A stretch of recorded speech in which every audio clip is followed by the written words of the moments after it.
Olá, românticas. Vocês sentiram a minha falta. Eu estou de volta, e para que possamos ficar mais pertinho, criei um grupo no WhatsApp onde será o nosso Clube Tubeflix. O link estará fixado no primeiro comentário. Terei conteúdo exclusivo para você. Você gosta de romances quentes? Digita fogo nos comentários e se prepare, a história de hoje já irá começar. Ele era o filho do fazendeiro mais poderoso da região, arrogante e frio, criado para mandar e nunca se misturar com os pobres. Ele era conhecido por ser o conquistador das mulheres. Ela chegou com os pés descalços e os olhos cheios de silêncio, só mais uma trabalhadora entre tantos. Mas no instante em que os olhos dela cruzaram os dele, algo queimou. Ele tentou resistir, tentou humilhar, tentou esquecer. Mas o que começou como desprezo, virou obsessão. E quando ele finalmente percebeu, já era tarde demais para voltar atrás. Eu me lembro do exato momento em que ela desceu daquele caminhão enferrujado. Não sei por que prestei atenção, havia dezenas de outros rostos naquele carregamento de pobreza. Gente que vinha todo ano, em busca de um prato, de um trabalho, de qualquer coisa que mantivesse os ossos de pé.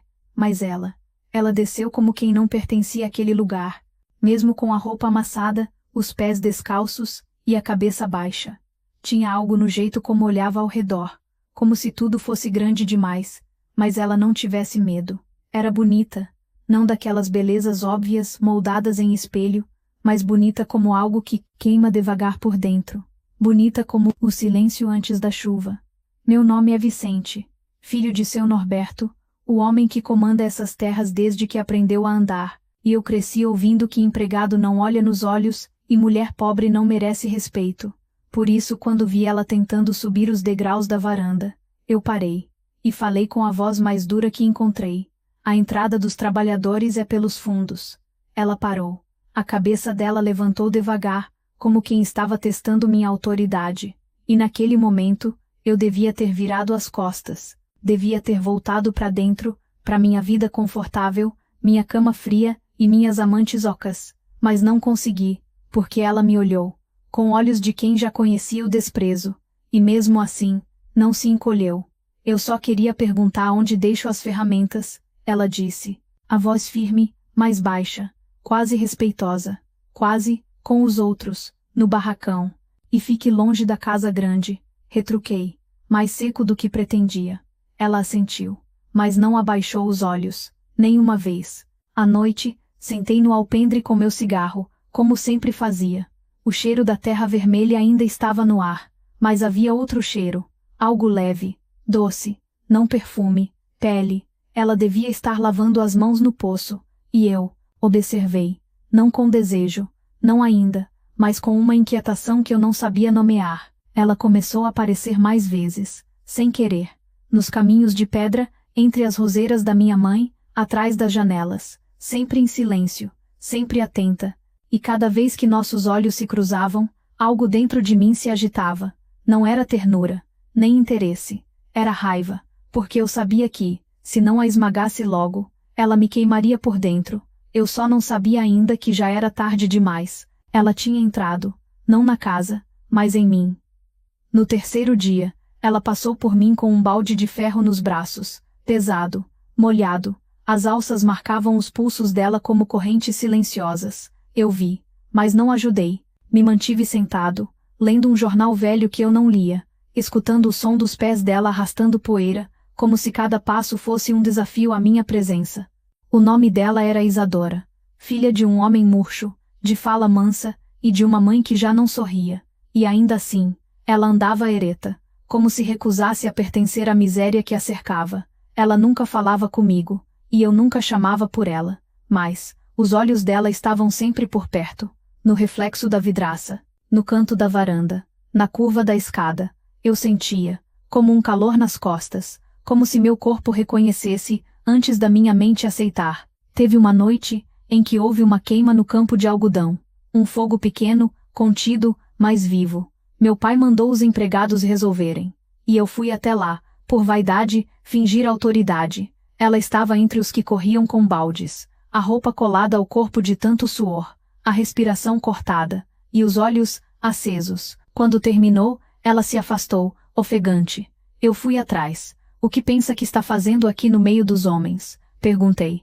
A voz saiu dura, mais do que precisava. Ela virou lentamente. A pele suja, o cabelo preso com um nó torto. E mesmo assim, havia algo bonito nela, quase cruel de tão simples, salvando a plantação que o senhor parece não saber cuidar, respondeu. A frase foi um tapa, silencioso, mas real, e eu ri. Pela primeira vez em muito tempo, eu ri, não alto, não com leveza, mas com surpresa. Ela me desafiava, sem medo, sem se curvar. Naquela noite demorei a dormir. O calor era insuportável, mas não era o clima, era ela, no fundo da minha mente, como um sussurro que não cessa. Tentei pensar em outras mulheres, as da cidade, as que se despem por dinheiro ou prazer, mas nenhuma tinha aquele silêncio feroz que Isadora carregava no olhar. Aquilo era diferente. Aquilo me queimava. E eu resistia, porque amar uma empregada, uma menina sem sobrenome, sem passado, sem direito a nada, seria me trair, seria desonrar meu nome, mas negar o que eu sentia, começava a doer mais do que aceitá-la. No dia seguinte, ela passou por mim de novo, com o mesmo balde, as mesmas marcas no braço, e eu me levantei. Deixe, eu carrego. Ela me olhou, séria, desconfiada, e soltou o balde, sem sorrir, sem agradecer, apenas permitiu. E naquele gesto simples, ela me venceu, não com palavras, não com charme, mas com algo mais perigoso. Ela me fez querer cuidar, quando eu só sabia mandar. Eu sabia que estava perdido. No momento em que comecei a observar como ela trançava o cabelo, era sempre do mesmo jeito, firme, sem vaidade, como se dissesse ao mundo: não tenho tempo para beleza. Mas eu via o brilho na nuca, a curva delicada da orelha, os fios soltos que escapavam, teimosos como a alma dela. Passei a procurá-la mais do que admitia, no campo, na cozinha, no pátio. Era como um vício que crescia devagar, como ferrugem escondida no fundo do peito. Um dia, precisei ir até o barracão dos trabalhadores. Um cavalo havia se ferido, disseram. E eu fui, não por preocupação, mas por uma desculpa. Ela estava lá, agachada, limpando o sangue da pata do animal com um pano velho. Sozinha, séria, com as mãos firmes, calmas. Quando me viu, não parou. Por que não chamou alguém? Perguntei. Mas ela não respondeu. Está me ignorando agora. Ela olhou para cima, devagar, os olhos úmidos de suor talvez, ou de cansaço. Não sabia que o senhor se importava com sangue de bicho. Foi aí que perdi a paciência. Avancei 2 passos, peguei o pano das mãos dela com força. Nossos dedos se tocaram por um segundo, e naquele segundo, eu senti tudo. O calor, o impulso, a vontade de puxá-la pelos ombros e fazê-la calar a boca com minha boca. Mas não fiz, joguei o pano no chão, e virei as costas. Eu era o patrão, o filho do dono. Ela era só uma garota pobre, com cheiro de sabão de pedra e terra molhada. Mas o desejo já havia se instalado, e ele era cruel, inquieto, e ardia como fogo escondido debaixo da pele. Na madrugada daquele mesmo dia, acordei suando, com a respiração presa, e o nome dela entre os dentes. Isadora. Sussurrei no escuro, como se dissesse uma palavra proibida. Passei as mãos no rosto, frustrado, envergonhado, mas, no fundo, não era vergonha, era medo, de perder o controle, porque toda vez que ela me desafiava, eu queria puni-la, e toda vez que ela me ignorava, eu queria tomá-la nos braços até ela lembrar quem mandava ali. Mas o que mais me atormentava, era a certeza de que, nem eu mandava mais em mim. Está ficando bonito, ela disse, distraída. Eu não respondi, porque eu já sabia, e cada flor que brotava, parecia um lembrete, de que ela estava ali, fazendo parte, silenciosamente, sem permissão.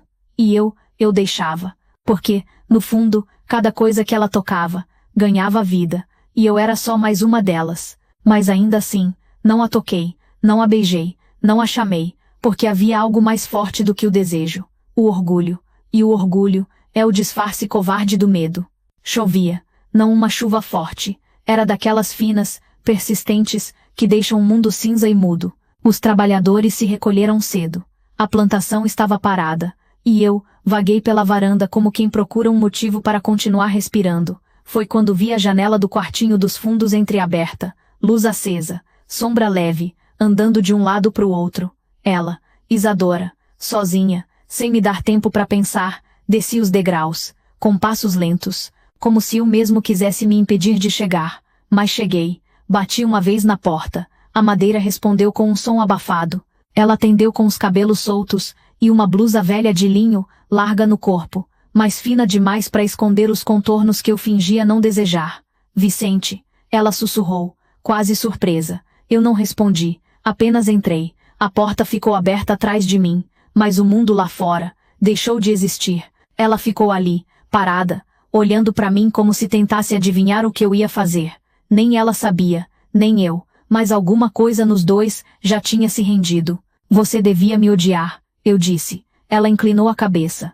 Você me odeia? Eu tento. Ela respirou fundo, o peito subindo devagar, como se estivesse se preparando para algo que não poderia voltar atrás. Então me odeie, de perto. Ela murmurou. Foi a única permissão que eu precisava. Aproximei-me, devagar, com a fome contida de quem jejuou por semanas, e enfim toca o pão. Nossas bocas se encontraram como se fossem feitas para aquilo. Não foi beijo, foi possessão. Ela tentou resistir no primeiro segundo, mas não houve força, porque o que nos unia não era escolha, era urgência. Minhas mãos a puxaram pela cintura. O corpo dela encaixou no meu como se já soubesse, como se já esperasse. Senti o cheiro da pele dela, o gosto de sal e desejo. Ela gemeu baixo, e aquilo me desmontou. Eu a deitei sobre o colchão fino, sem pressa, sem palavras. A chuva do lado de fora fazia o tempo parecer mais lento, e no silêncio do quarto, só havia dois corpos, lutando para se tornar um só. Depois, ficamos em silêncio. Eu com a respiração descompassada, ela com os olhos fechados, como se ainda sentisse meu toque. Isso não muda nada, eu disse, quase em sussurro, mas eu mentia, porque aquilo mudava tudo. Naquela noite, voltei para casa com o corpo saciado, mas com a alma em guerra, porque ter Isadora nos braços foi mais do que desejo, foi rendição, e eu não sabia o que fazer com isso.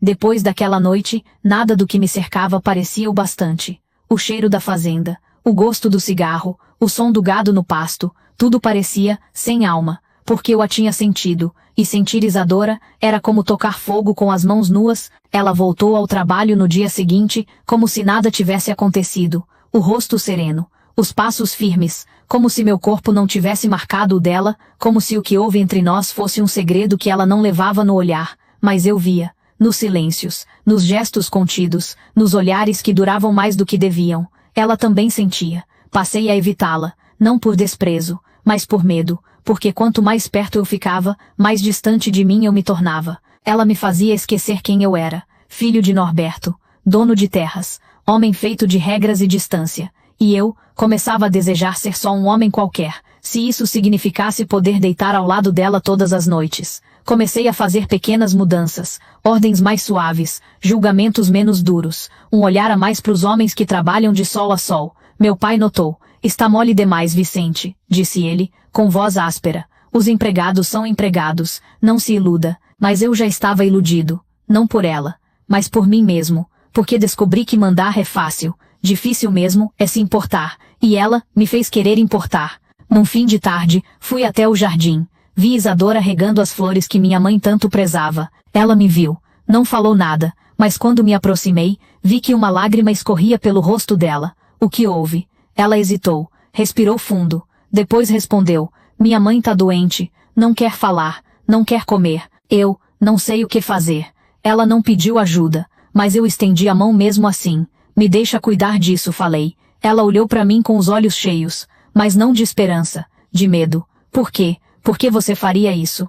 Minha resposta demorou, porque eu mesmo ainda não sabia por completo, mas saiu, porque desde que você chegou, eu já não sou o mesmo homem. Dei descanso à mãe dela por 2 dias, e pela primeira vez, vi Isadora sorrir. Não um sorriso largo, nem confiante, mas um daqueles sorrisos contidos, que nascem quando a alma agradece, e aquilo me destruiu, porque não havia castelo, poder, nem herança que valesse mais do que aquele instante. Naquela noite, sozinho no meu quarto, me olhei no espelho, e não me reconheci, porque o homem frio, o herdeiro intocável, estava desaparecendo, e no lugar dele, nascia um homem disposto a perder tudo, só para ter o direito de chamá-la de minha. O sol nascia por trás das montanhas com lentidão, mas dentro de mim, algo já queimava desde antes do dia clarear. Era uma manhã de domingo, a fazenda em silêncio. Meus pais haviam ido à cidade resolver negócios, e ela estava no jardim, sozinha, com as mãos sujas de terra e os pés descalços no orvalho. Eu fiquei observando de longe, como sempre fazia, mas naquele dia, me dei conta de que olhar não bastava mais. Caminhei até ela sem pressa, os passos pesando mais do que deveriam. Ela me viu, e não disse nada. Apenas continuou cuidando das flores, como se não quisesse me dar o poder de interromper o que fazia. Isadora, chamei. Ela parou, levantou-se devagar, a saia colada nas pernas pela umidade. Eu não posso continuar fingindo, falei. Ela não respondeu, mas os olhos dela me disseram tudo. Medo, desejo e esperança contida. Eu te quero aqui, continuei. Não só no campo, nem só nas noites escondidas. Quero você comigo, de verdade. Ela franziu o senho. Isso não é possível, Vicente. Você sabe que não é. É sim, murmurei. Porque eu vou fazer ser. Puxei sua mão. Ela hesitou, mas não recuou. Levei-a até o alpendre. Sentei com ela à minha frente. E ali, contei tudo. Meu pai vai me odiar. Minha mãe vai fingir que você não existe. Os vizinhos vão cochichar por anos. Mas eu não me importo mais. Ela me olhava como se esperasse uma armadilha. Como se o mundo já tivesse prometido demais e cumprido de menos. Você não precisa me amar agora, disse. Mas precisa saber que eu vou lutar por você. Até o fim. Naquela noite não houve pressa. Nem fome. Nem raiva. Só toque. Silêncio. E entrega. Fiz amor com ela como quem pede perdão. Como quem encontra abrigo. Como quem jura, sem palavras. Ela chorou. E eu também. Porque aquilo não era só desejo. Era lar. Nos dias seguintes tudo mudou. Parei de esconder. Passei a falar dela na frente dos meus. Tornei pública minha intenção. Vou me casar com Isadora. Anunciei. Meu pai quase me bateu. Minha mãe disse que eu estava doente. Os empregados cochichavam. Mas ela me olhava com olhos calmos, como se soubesse que, pela primeira vez na vida, alguém estava disposto a queimar o próprio mundo, só para dar a ela um lugar no centro dele. Eu queria construir uma casa, simples, mas só nossa. Queria que ela tivesse um nome escrito na porta e um vestido branco esperando no guarda-roupa, porque eu entendi, enfim, que amar não era possuir, era oferecer. E eu queria dar a ela tudo, inclusive meu nome. A cerimônia foi simples, não houve padre, nem sinos, nem vestido de renda, só ela, com um vestido de linho claro, e os pés descalços na terra vermelha onde tudo começou. Eu estava de camisa branca, mangas dobradas, nervoso, com as mãos suando e o coração pesado de coisas que nunca pensei sentir. Haviam poucos presentes, meus pais não estavam entre eles, mas os olhos de Isadora brilhavam como se o mundo inteiro tivesse vindo, mais do que tive de qualquer outra coisa na vida. Ela baixou os olhos, e quando ergueu de novo, havia paz, havia entrega, e havia amor. Então eu sou sua? Perguntou. Neguei com a cabeça. Você não é minha, você é minha escolha. E naquele instante, quando os dedos dela tocaram os meus, quando o vento soprou entre as folhas, e quando as nuvens se abriram devagar, eu soube. Não era um conto de fadas, era uma história real, feita de poeira, suor e resistência, mas também de desejo, de ternura e de promessa. Meses depois, construí a casa, simples, de madeira clara, com varanda de frente para o campo e janelas voltadas para o pôr do sol. Isadora plantou roseiras no quintal, e eu aprendi a plantar silêncio ao lado dela. Um silêncio bom, aquele que só quem ama entende. Feito de olhares, de mãos entrelaçadas sem motivo, de corpos que não precisam mais se provar. Uma tarde, enquanto eu consertava a cerca, ela apareceu com um sorriso tímido. Tem algo que preciso te contar, disse. Deixei as ferramentas, fui até ela, e foi ali que descobri, ela estava grávida. O mundo parou por um segundo, a garganta travou, os olhos arderam. Mas não por medo. Dessa vez, foi por gratidão. A mulher que um dia pisou naquela fazenda com os pés sujos e os olhos duros, agora carregava dentro dela a continuação do nosso amor. Hoje, ao escrever isso, olho para ela dormindo ao meu lado, os cabelos ainda bagunçados, as mãos repousando sobre a barriga que cresce devagar, e penso que todas as vezes que tentei resistir, foram tempo perdido, porque ela era inevitável, como a chuva, como a fome, como a luz do sol depois de uma longa noite, e se eu pudesse voltar no tempo, não mudaria nada, porque foi no momento em que ela me desafiou, que eu comecei a me tornar o homem que ela merecia. Ela era só empregada, mas eu sempre soube, desde o primeiro olhar, que ela nascia para ser minha esposa. Você acreditaria no amor, se ele viesse de alguém que te humilhou primeiro, se o homem que um dia te fez chorar, fosse o mesmo que depois te escolheu para dividir a vida inteira, você perdoaria? Sim ou não? Responde aqui nos comentários, porque essa história pode ser de ficção, mas para alguém, ela foi real demais. Não esquece de entrar no nosso grupo, e vamos ser amigas também por lá. Até a próxima história.